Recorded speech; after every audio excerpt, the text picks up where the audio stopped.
En el verano de 1974, en territorio de Alemania Occidental, la selección polaca cautivó a la afición mundial, creando un cuento de hadas moderno en el mundial. En una época dominada por el fútbol total neerlandés, las Águilas Blancas del entrenador Kazimierz Gorski exhibieron un estilo de juego ofensivo, veloz y espontáneo, conocido como fútbol total. Con una generación de jugadores excepcionalmente talentosos, derrotaron a gigantes como Argentina e Italia, y lo más destacado fue su victoria por 1-0 sobre Brasil en el partido por el tercer puesto, consiguiendo la codiciada medalla de bronce. Su éxito no se limitó a los logros. Su estilo de juego dedicado se convirtió en un recuerdo imborrable para toda una generación de amantes del fútbol.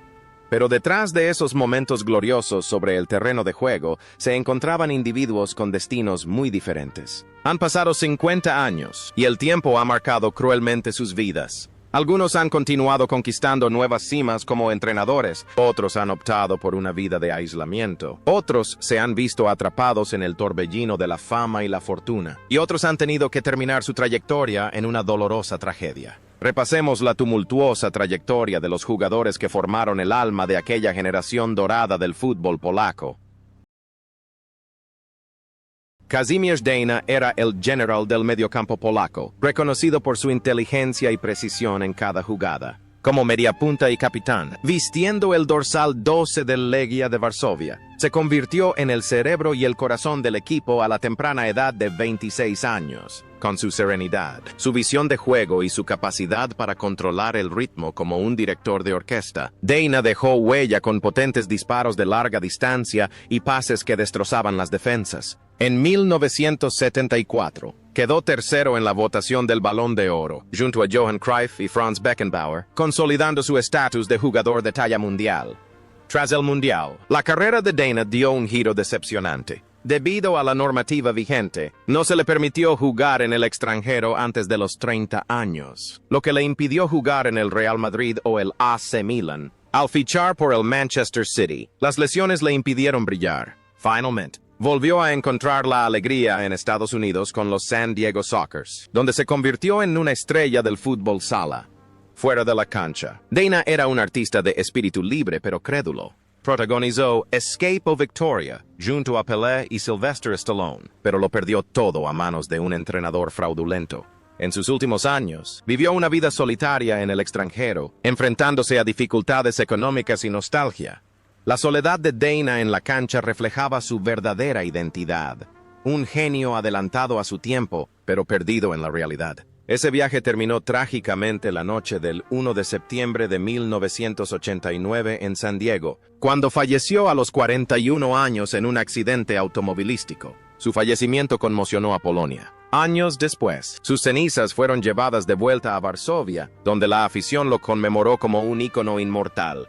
Jerzy Gorgon, un gigantesco muro blanco que custodiaba la portería polaca, un jugador cuya mera presencia hacía dudar a cualquier delantero. Jugando como central, con el dorsal 5, y con tan solo 24 años, Gorgon jugaba en el Górnik Zabrze, pero ya había alcanzado un nivel de élite mundial. Con una altura de 1,92 metros, una cifra casi extraordinaria en 1974, era conocido como el gigante de la defensa. A lo largo de 7 partidos, Gorgon no abandonó el campo ni un solo minuto, convirtiéndose en el rey de los duelos aéreos y el escudo más sólido frente a la portería de Tomaszewski. No solo era excelente en defensa, sino que también contaba con potentes disparos de larga distancia que cualquier defensa rival temía. La presencia de Gorgon infundía una sensación de seguridad absoluta a todo el equipo.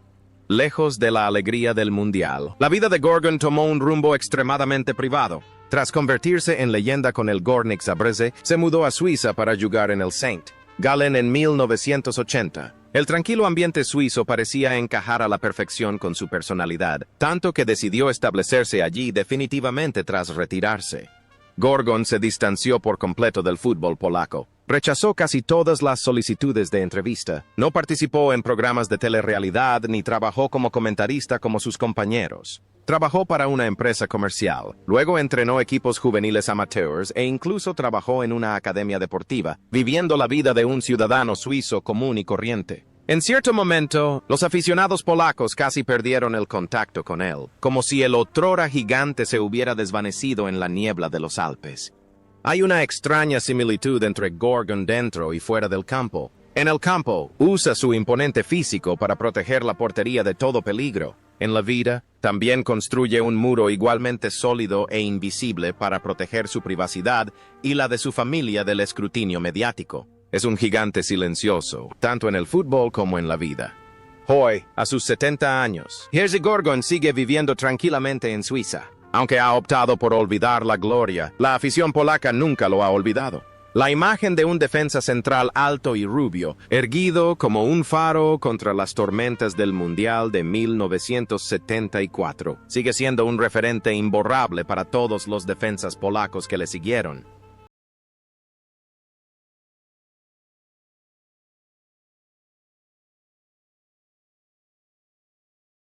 Zygmunt Maszczyk, el incansable maestro del mediocampo polaco, quien mantuvo la Sinfonía de 1974 funcionando a la perfección de principio a fin, jugando como mediocampista central con el dorsal once, y a sus 29 años, el mayor en la alineación titular, Maszczyk jugó en el Ruch Chorzów y ejerció como un líbero implacable. Se movía por todo el campo, disputando ferozmente y recuperando constantemente el balón, creando espacios para que los atacantes más arriba se expresaran con libertad. Un guerrero silencioso, Maszczyk siempre asumía las tareas más pesadas, rara vez vistas en cámara, pero de vital importancia para el equilibrio del equipo. Maszczyk es un icono de Silesia, la tierra de los mineros trabajadores de Polonia. Tras el Mundial, continuó jugando para el Ruch Chorzów, ganando numerosos campeonatos nacionales antes de mudarse a Francia para jugar los últimos años de su carrera. La vida de Maszczyk entre bastidores fue bastante singular. Tras retirarse, él y su familia se mudaron a Alemania. Allí, eligió una vida completamente alejada del fútbol de élite. Vivió como un trabajador común, humilde y sencillo. En sus últimos años, enfrentó algunos problemas de salud, pero siempre mantuvo el optimismo de un veterano militar. La filosofía de sacrificarse por el bien común se ha reflejado en la vida de Maszczyk. En el campo, corría por los demás. Fuera del campo, aceptó dejar su ciudad natal y trabajar con ahínco para asegurar el futuro de su familia. No buscaba la gloria personal, su alegría provenía de la estabilidad de quienes lo rodeaban. Actualmente, Zygmunt Maszczyk vive su vejez en Alemania. Aunque rara vez aparece en los medios polacos, siempre que se menciona a la generación de 1974, sus compañeros le muestran un respeto especial. Lo llaman el pulmón del equipo, el que respiró por todo el equipo en sus momentos más críticos.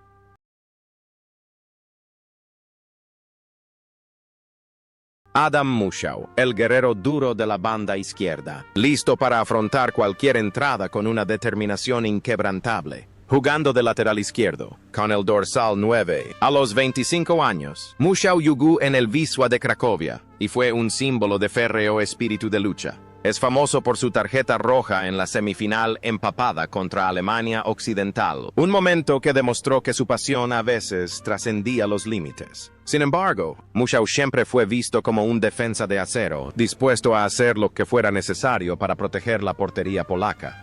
Fuera del campo, Muszał era el humorista del equipo, siempre provocando risas entre sus compañeros. Tras retirarse, se convirtió en un dedicado entrenador y director de estadio. Su vida se desarrolló en el cariño de amigos y colegas gracias a su personalidad directa y sincera y a su gran corazón.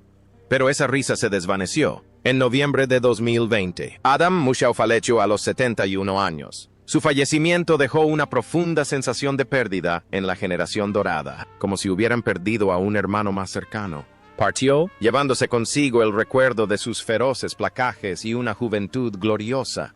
Robert Gadocha, el mago de la banda izquierda, que transformaba cada jugada en un espectáculo hipnótico. Jugando como extremo izquierdo, con el dorsal 18, y a los 28 años, en la cima de su carrera, Gadocha jugó en el Legia de Varsovia y rápidamente fue reconocido por los expertos como el mejor extremo izquierdo de la liga ese año. Su deslumbrante regate y sus centros impecables proporcionaban un suministro inagotable de balones al ataque polaco. Gadocha era un jugador discreto pero extremadamente peligroso, que marcaba la diferencia, algo que los rivales solo percibieron cuando ya era demasiado tarde. La vida de Gadocha después del torneo fue una historia llena de misterio y escándalo. Fue uno de los primeros jugadores en dejar Polonia para ir a Francia, Nantes y posteriormente a Estados Unidos. Sin embargo, su reputación se vio manchada por una acusación histórica.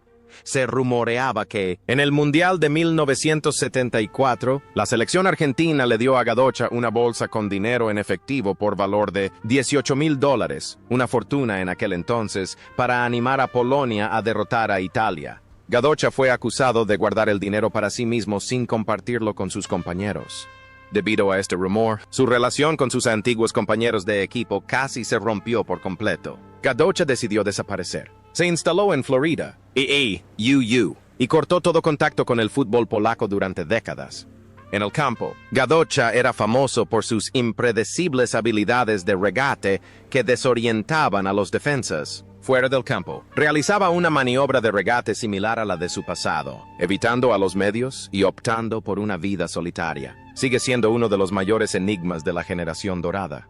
Hoy, en sus últimos años, Robert Gadocha vive tranquilamente en Sarasota, Rara vez concede entrevistas y casi nunca asiste a reuniones de exjugadores. La historia de su extraordinario talento siempre está acompañada de preguntas sin respuesta sobre su personalidad y la soledad que eligió. Grzegorz Lato, un torbellino por la banda derecha, capaz de lanzarse al ataque y liquidar a sus rivales de un solo golpe, jugando como extremo derecho, con el dorsal 16 y con tan solo 24 años. Lato jugó en el Stal Mielec y se convirtió en una pesadilla para todas las defensas. Si Dejna era el cerebro de Polonia, Lato era las piernas con motores a reacción, jugando con una velocidad vertiginosa y un extraordinario instinto goleador. Sus 7 goles como máximo goleador del Mundial de 1974 lo decían todo. Entre ellos, el momento en que sprintó desde el centro del campo, dejando atrás a los defensas brasileños para marcar el gol decisivo en el partido por el tercer puesto, es una clara prueba de la sangre fría, la agudeza y el instinto asesino de Lato. A diferencia del trágico final de Dejna, Lato tuvo una carrera tras su retiro como jugador, intensa y controvertida. Tras retirarse del fútbol en México y Canadá, regresó a Polonia y emprendió una carrera política. Fue senador y, en la cúspide de su carrera, fue elegido presidente de la Federación Polaca de Fútbol, PZPN. Sin embargo, el trono del poder se convirtió en el lugar que destruyó la imagen del antiguo héroe. La presidencia de Lato estuvo envuelta en acusaciones de corrupción, autoritarismo y decisiones contrarias a la afición. Se convirtió en blanco de críticas y abucheos en las gradas, los mismos lugares donde antes se coreaba su nombre. El contraste entre Lato, el jugador, y Lato, el político, es una gran paradoja. En el campo, su dedicación infunde alegría, pero al asumir el frío poder, su antigua sencillez se desvanece, reemplazada por la imagen de un funcionario burocrático. Hoy, a sus 74 años, Grzegorz Lato se ha retirado a una vida más tranquila tras las tormentas políticas. Si bien persisten las controversias en torno a su rol como entrenador, la historia siempre recordará al hombre calvo con la racha fulgurante de 1974. Sigue siendo el único máximo goleador de la Copa Mundial en la historia del fútbol polaco, un icono inquebrantable en cuanto a sus logros profesionales. Władysław Żmuda, el joven central de rostro aniñado pero con una voluntad de hierro que asombró al mundo en el Mundial de 1974. Jugando de central con el dorsal 9 y con tan solo 20 años, Żmuda jugó en el Guardia Varsovia, pero demostró una serenidad que no correspondía a su edad. Junto al gigante Gorgon, disputó los 630 minutos del torneo sin cometer un solo error. Su juego inteligente, su rápida percepción de la situación y sus precisas intercepciones hicieron de Żmuda el complemento perfecto para la fuerza de Gorgon. Aunque el premio no fue entregado oficialmente por la FIFA en aquel momento, fue reconocido como el mejor jugador joven del torneo, una clara muestra de su talento y notable madurez. La carrera de Żmuda después de 1974 fue una trayectoria increíblemente duradera. Estableció un récord sin precedentes. Participó en 4 mundiales: 1974, 1978, 1982, 1986, y disputó 21 partidos en el torneo, una cifra envidiable incluso para las superestrellas mundiales. Recorrió Italia jugando para el Hellas Verona y el Cremonese antes de mudarse a Estados Unidos para jugar con el New York Cosmos. Sin embargo, su carrera también se vio afectada por graves lesiones de rodilla, consecuencia de jugar al máximo nivel de forma continua desde muy joven. Tras retirarse como jugador, Żmuda se convirtió en entrenador, dirigiendo equipos juveniles polacos y ejerciendo como entrenador asistente de la selección nacional. Fue un mentor dedicado, discreto pero con autoridad. La calma fue el principio rector de la vida de Żmuda. En el campo, jamás entró en pánico, ya fuera Brasil o Alemania Occidental su rival. Fuera del campo, afrontó altibajos, lesiones y la presión del entrenador con una actitud serena y firme. Encarnó la estabilidad y la fiabilidad. Hoy en día, Władysław Żmuda sigue vinculado al fútbol como asesor y miembro activo de la Asociación de Veteranos. Es un veterano muy respetado. Su legado no se limita a títulos, sino también a su ejemplo de profesionalismo y lealtad inquebrantable a su país durante más de 2 décadas.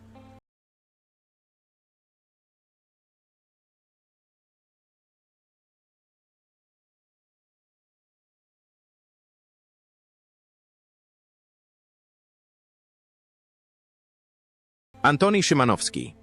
Una muralla de velocidad en la banda derecha. Un jugador que infundía miedo en cualquier rival que se atreviera a entrar en su área. Jugando como lateral derecho, con el dorsal 4 y con tan solo 23 años. Szymanowski jugaba en el Wisła Cracovia, pero ya había alcanzado la categoría de jugador de élite. En 1974, fue considerado uno de los mejores laterales derechos del planeta gracias a su agilidad, fuerza y, sobre todo, a su moderna mentalidad de carrilero ofensivo. A lo largo del torneo, jugó todos los minutos de los 7 partidos, contribuyendo de forma crucial a la solidez de la defensa polaca.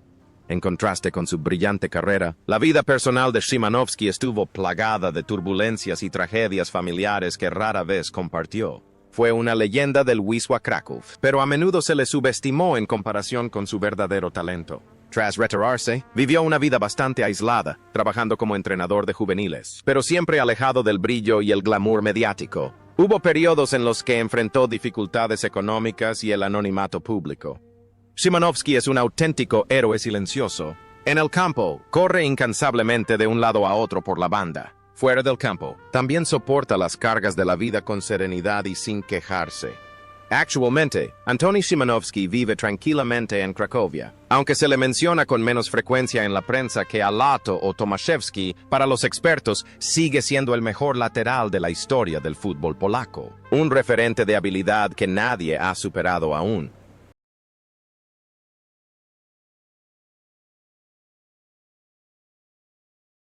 Jan Tomaszewski llegó al Mundial de 1974 con el sarcástico apodo de «el payaso de los guantes» que le había dado la prensa inglesa. Pero él transformó esa burla en admiración. Tomaszewski hizo historia al convertirse en el primer portero en parar 2 penaltis en un mismo Mundial, incluido el de Uli Hoeneß contra Alemania Occidental. Con su estilo algo excéntrico como portero, pero con reflejos extraordinarios. Fue el hombre araña que atormentó a muchos delanteros de élite.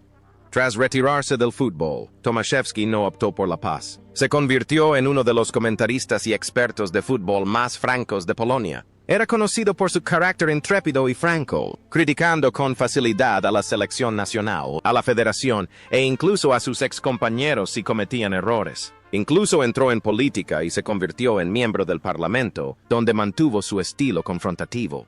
El rol de portero, estar solo en primera línea, enfrentándose a todo el equipo rival, ha forjado su personalidad. Tomaszewski siempre ha sido un lobo solitario contra el mundo, ya sea en la portería o en televisión. No le importa ser antipático, siempre y cuando pueda decir la verdad a su manera. Hoy en día, Jan Tomaszewski sigue siendo un rostro familiar en los medios polacos. A pesar de su edad, su entusiasmo y agudo ingenio permanecen inalterados. Es la prueba de que un héroe no tiene por qué ser necesariamente simpático, sino un hombre de carácter. Henryk Kasperczak, el guerrero silencioso del medio campo, la base sobre la que todo el sistema ofensivo de Polonia funcionaba a la perfección, jugando como mediocampista defensivo, con el dorsal 13, y con 27 años. Kasperczak jugó en el Stal Mielec y personificó el papel de caballo de batalla en su sistema táctico. Si Dana era la artista que inspiraba el ataque, Kasperczak era el pulmón diligente e incansable que solucionaba todos los problemas en el mediocampo. Su resistencia, disciplina y entradas precisas se convirtieron en la sólida base que permitió a las estrellas del ataque brillar. El aspecto más fascinante de Kasperczak reside en su posterior e ilustre carrera como entrenador. En lugar de elegir la glamurosa Europa, se aventuró en el continente africano. Kasperczak se convirtió allí en una leyenda, liderando a equipos como Túnez, Mali, Senegal y Costa de Marfil a la Copa Africana de Naciones, CAN, y al Mundial. Los africanos lo conocían con respeto como el Mago Blanco. Su vida fue un viaje constante, una notable adaptación cultural y una valiente exploración de nuevas tierras. En el campo, fue un servidor silencioso de sus compañeros. Durante su carrera como entrenador, continuó siendo un mentor dedicado, impulsando a los talentos del fútbol africano a alcanzar la cima mundial. Kasperczak encarna el trabajo duro y la visión internacional. Hoy, Henryk Kasperczak disfruta de su jubilación tras viajar por el mundo. Es respetado tanto en Polonia como en África como embajador del fútbol, quien llevó las filosofías futbolísticas de Europa del Este a tierras lejanas. Andrzej Szarmach, el diablo del ataque polaco, que saltaba al campo con una melena rebelde y un estilo de juego que aterrorizaba a los rivales. Jugando como delantero, con el dorsal 17 y tan solo 23 años. Szarmach jugó en el Górnik Zabrze, pero rápidamente se convirtió en la mayor revelación del torneo. De suplente, irrumpió con 5 goles, superado solo por Lato, gracias a su superior habilidad aérea y su ferocidad en cada entrada dentro del área. Su estilo agresivo y tenaz y su espíritu intrépido lo convirtieron en una pesadilla para cualquier defensa. Tras el Mundial, Szarmach tuvo una carrera fructífera en el Auxerre francés. Se convirtió en una leyenda allí, anotando casi 100 goles. Fue el favorito del reconocido entrenador Guy Roux y mentor de Eric Cantona. Szarmach optó por un estilo de vida caballeroso, educado, tranquilo y profesional. Hoy, Andrzej Szarmach vive recluido en Francia. Ha tenido algunos problemas de salud y rara vez aparece en público. Sin embargo, cada vez que se menciona a El Diablo, de 1974. Los fans aún recuerdan a un asesino de rostro angelical y cabezazos atronadores. Lesław Chmikiewicz, un jugador estratégico desde el banquillo, siempre apareciendo en el momento justo para cambiar el rumbo del partido según los planes del entrenador Kazimierz Górski. Jugando como centrocampista defensivo, con el dorsal 14 y 25 años. Chmikiewicz jugó en el Legia de Varsovia, pero rara vez fue titular, aunque disputó 6 partidos. Sin embargo, su importancia era innegable. Siempre que Polonia necesitaba reforzar su mediocampo, mantener el marcador o aumentar su dureza contra rivales fuertes, el nombre de Chmikiewicz era siempre la primera opción. No entraba para lucirse, sino para romper el ritmo del rival, interrumpiendo el juego con su astucia y excelente lectura del juego. A diferencia de muchos de sus compañeros que decidieron retirarse, Chmikiewicz, tras retirarse, se convirtió en uno de los representantes más activos de la generación dorada. Se dedicó por completo a la docencia, trabajando como asistente de su antiguo mentor, Górski, y posteriormente dirigió al equipo olímpico polaco. Además de su experiencia profesional, Chmikiewicz es un orador elocuente y un pensador agudo. Aparece frecuentemente en los medios de comunicación, participa en actividades sociales y actúa como un guardián de la llama de la memoria del equipo. Conecta a los demás miembros, organiza reuniones y siempre está dispuesto a contar anécdotas históricas a las nuevas generaciones.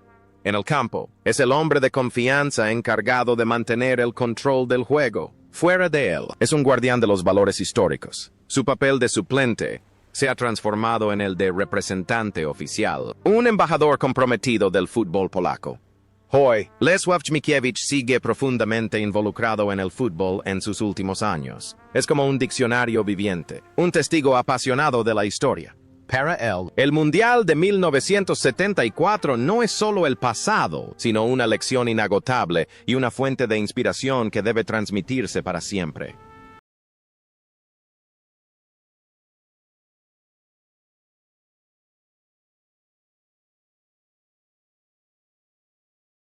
Jan Domarski.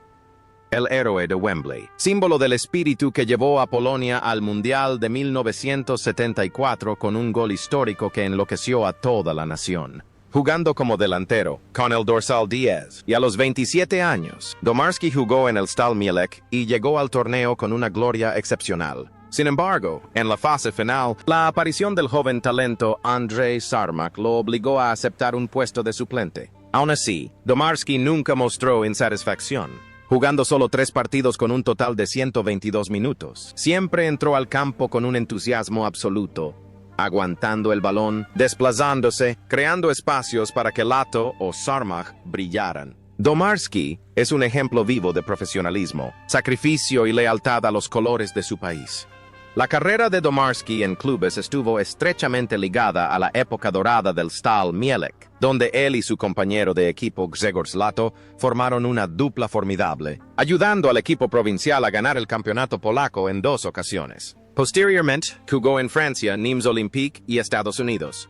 En marcado contraste con la gloria de su gol en Wembley, la vida cotidiana de Domarski es notablemente sencilla. Es tranquilo, reservado y tan humilde que cuesta creer que alguna vez fue el hombre que causó tanto sufrimiento a Inglaterra. Tras retirarse, regresó a su ciudad natal, Rzeszów, para entrenar a equipos locales y regionales. Vive alejado de los medios, cumpliendo felizmente su rol de abuelo y padre.